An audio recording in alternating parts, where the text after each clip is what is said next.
100 कुत्तों का झुंड हो तो एक शेर आकर उनको मार जाएगा, उठा के ले जाएगा, वो कुछ नहीं कर पाए। कारण कारण क्या होता है? उनके बीच में संगठन नहीं है ना। संगठन ना होने के कारण जो है एक शेर 100 कुत्तों पर, 1000 कुत्तों सब पे भारी पड़ जाएगा। कितने भी कुत्ते हो कोई फर्क नहीं पड़ता। तो यही प्रॉब्लम है हमारी कि बाबा साहेब डॉक्टर भीमराव अंबेडकर जैसा महापुरुष कितने युगों में एक बार आता है? कितने युगों में आता है? हजारों साल बाद एक आया।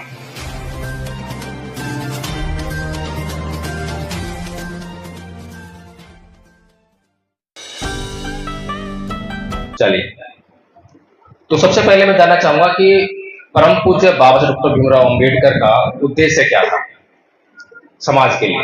कौन बताएगा? हमारे समाज के लिए बाबा साहेब का कोई उद्देश्य था या नहीं था? कोई सपना, कोई उद्देश्य क्या था?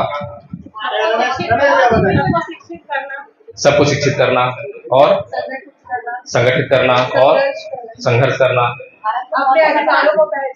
अधिकारों को पहचानना। परम पूज्य बाबा साहेब डॉक्टर भीमराव अंबेडकर एक समाज सुधारक थे। इस बात से किसको इनकार है? थे या नहीं थे?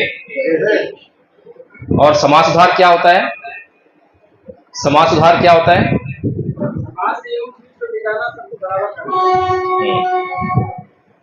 देखिए, समाज जो है किन्हीं मान्यताओं को, किन्हीं परंपराओं को मानता है, किसी रीति रिवाज को मानता है, किसी रास्ते पे चलता है जो कि ठीक नहीं है।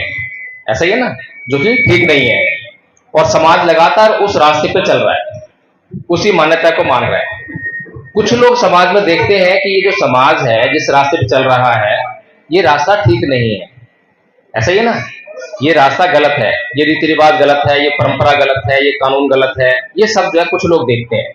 उनमें से कुछ लोग होते हैं जो उसको देखते ही नहीं है, बल्कि उसके विरोध में आवाज उठाते हैं और उसको सही करने का काम करते हैं। अब बताइए कि वो जो आदमी सोचता है कि ये जो बात है गलत चल रही है समाज में, इसको सही करना चाहिए, तो उसका काम आसान है या मुश्किल है? मुश्किल है।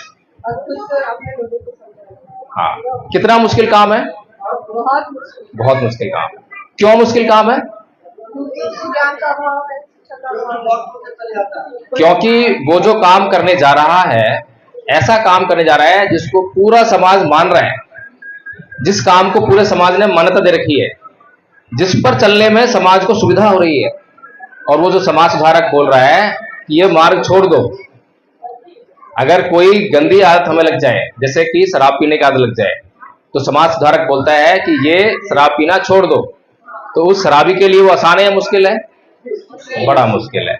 और समाज सुधारक लगातार उसके लिए काम कर रहा है कि शराब छोड़ो, गुटखा पान तंबाकू छोड़ो, आलस छोड़ो। तो इसलिए एक समाज सुधारक का काम जो है अत्यंत कठिन होता है।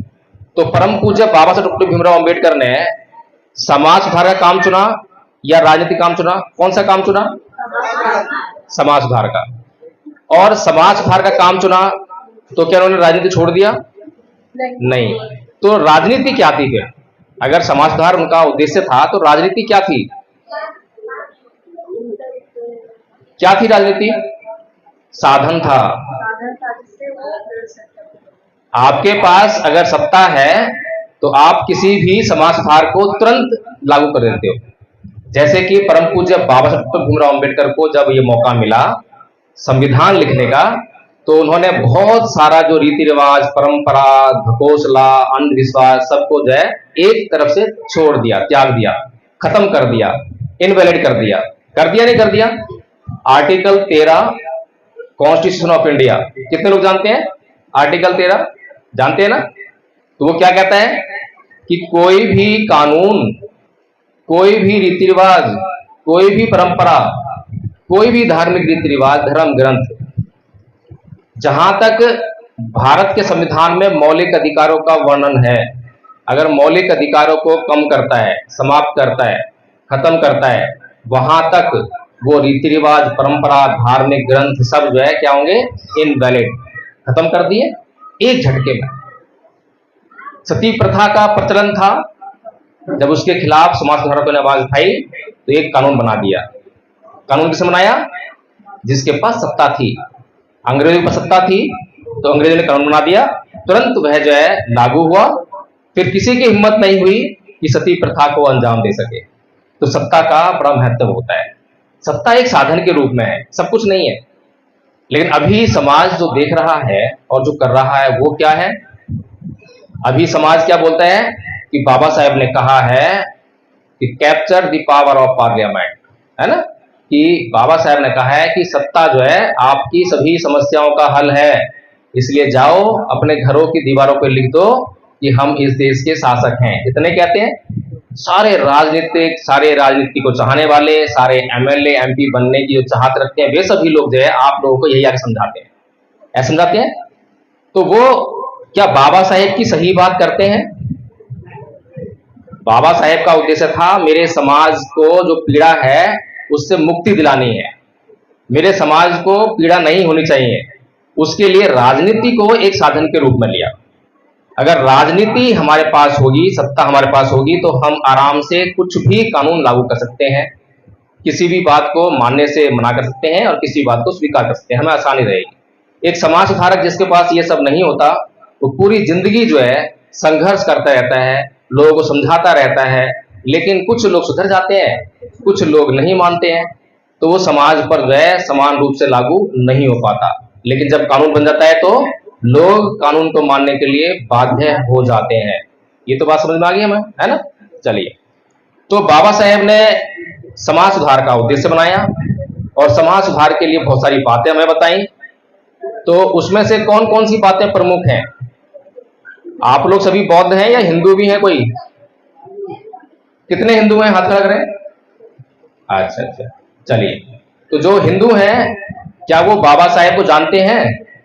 हैं? कोई ऐसा भी है जो नहीं जानता? हाथ खड़ा करे। जानते हैं ना? हाँ, सभी जानते हैं।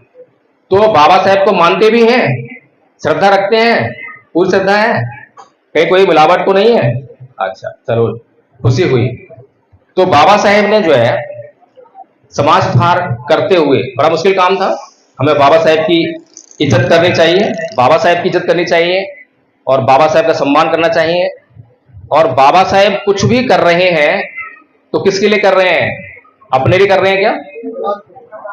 अपने बच्चों के लिए कर रहे होंगे, अपनी बीवी के लिए नहीं, अपने रिश्तेदारों के लिए नहीं। फिर हमारे पास कोई ऐसी वजह है कि हम परम पूज्य बाबा साहब डॉक्टर भीमराव अंबेडकर की किसी बात से इनकार कर सकें? किसी भी बात, कोई भी बात हो, नहीं है? पक्की बात, पक्की बात है। अच्छा, चलिए।